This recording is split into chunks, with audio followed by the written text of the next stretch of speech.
Shirt की सिलाई कैसे करें? फुल शर्ट की सिलाई एक महत्वपूर्ण प्रक्रिया है जिसमें सटीक नाप, उचित कटिंग और सावधानी पूर्वक सिलाई की आवश्यकता होती है। एक अच्छी तरह से सिली हुई फुल शर्ट न केवल पहनने वाले के लुक को निखारती है, बल्कि शर्ट सिलने वाले की दक्षता को भी दर्शाती है।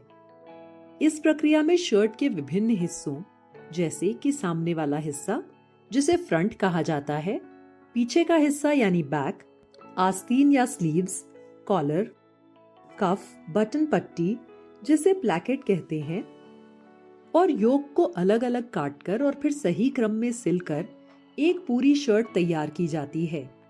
मशीन की सहायता से इन हिस्सों को अधिक मजबूत, साफ और सुंदर सिलाई के साथ जोड़ा जाता है। सबसे पहले चलिए जानते हैं कि शर्ट बनाने के लिए सही कपड़े का चुनाव कैसे करें। फुल शर्ट बनाने के लिए सबसे अच्छा फैब्रिक आपके उपयोग के अनुसार चुना जाता है, जैसे कैजुअल, फॉर्मल, गर्मी या सर्दी के लिए। यहाँ कुछ बेहतरीन और लोकप्रिय फैब्रिक हैं जिनका इस्तेमाल फुल शर्ट्स बनाने में किया जाता है, जैसे कॉटन, लिनन, शिफॉन, खादी आदि। लेकिन शुरुआती लोगों के लिए कॉटन कपड़े में शर्ट सिलना अच्छा होगा, क्योंकि कॉटन कपड़ा सिलते समय फिसलता नहीं है और अपनी जगह टिक कर रहता है। इस कपड़े पर काम करना आसान होता है। चलिए अब हम फुल शर्ट की सिलाई की पूरी प्रक्रिया को स्टेप बाय स्टेप समझते हैं। कपड़े की कटिंग। सबसे पहले कपड़े को अच्छी तरह से प्रेस करें और समतल सतह पर फैला दें। इसके बाद पहले से तैयार किए गए पेपर पैटर्न को कपड़े पर रखें और पिन लगाकर सेव करें। फिर चॉक की मदद से कपड़े पर निशान लगाएं। निशान लगाने के बाद कपड़े के सभी आवश्यक भागों को काट लें। शर्ट के जिन हिस्सों को काटना होता है वे इस प्रकार हैं। फ्रंट के लिए 2 पीस, बैक के लिए 1 पीस फोल्ड में, आस्तीन के लिए 2 पीस, कॉलर के लिए 2 पीस साथ में फ्यूजिंग, कॉलर स्टैंड के लिए 2 पीस साथ में फ्यूजिंग, कफ के लिए 2 पीस साथ में फ्यूजिंग, पॉकेट के लिए 1 या 2 पीस, योक के लिए 2 पीस। शर्ट कॉलर बनाना। सबसे पहले तैयार पैटर्न को कपड़े पर रखकर कॉलर के आवश्यक हिस्से काटें, जिसमें ऊपर का कॉलर और नीचे का कॉलर एक एक पीस तथा फ्यूजिंग का 1 पीस शामिल है, जो ऊपर के कॉलर पर लगाया जाता है।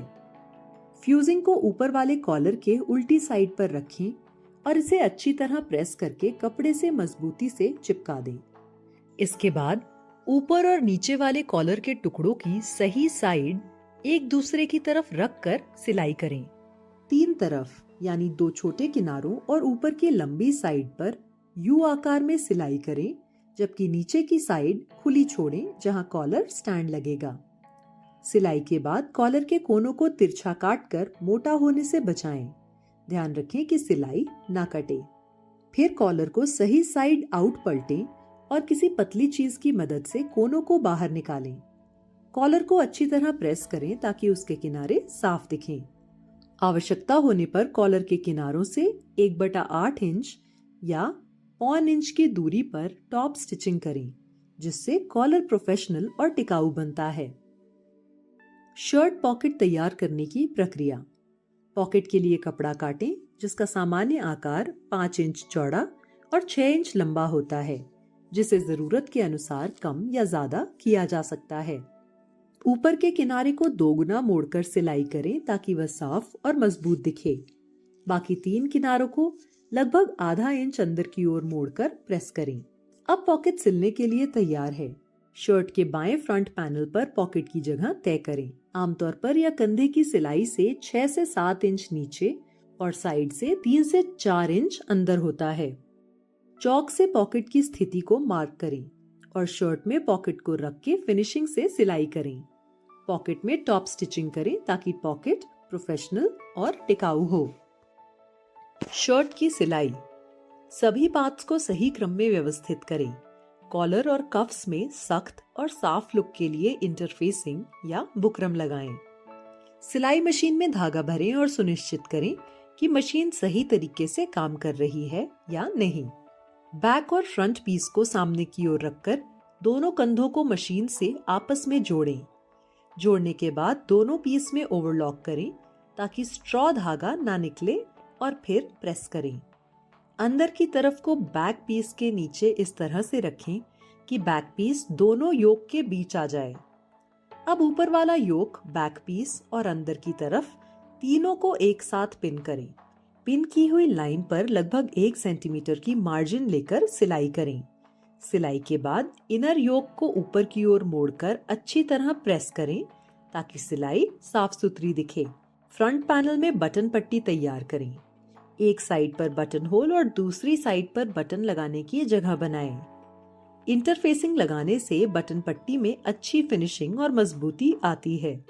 शर्ट के गले पर पहले से तैयार कॉलर को नापकर सावधानी पूर्वक सिलाई करके जोड़ें। सबसे पहले आस्तीन में प्लैकेट बनाना होता है। इसके लिए आस्तीन में 3 से 4 इंच का सीधा कट लगाना होता है। फिर कट के दोनों ओर कपड़े की पट्टियां लगाकर उसे फिनिश करें। इसके बाद कफ्स लगाकर आस्तीन पूरी करें। कफ को आस्तीन के खुले सिरे पर इस तरह रखें कि एक किनारा बाहर की ओर और दूसरा अंदर की ओर हो। पहले बाहर वाले हिस्से से सिलाई करें। इसके बाद अंदर वाले कफ को मोड़कर हैंड स्टिच या टॉप स्टिच करें ताकि सिलाई अच्छी तरह छुप जाए। शर्ट के दोनों आस्तीन और बाकी सभी हिस्सों को जोड़कर सिलाई करें। शर्ट के नीचे की हेमिंग करें।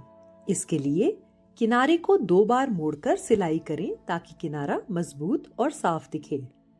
सारी सिलाई पूरी होने के बाद फिनिशिंग करें। धागे काटें और किनारे साफ करें।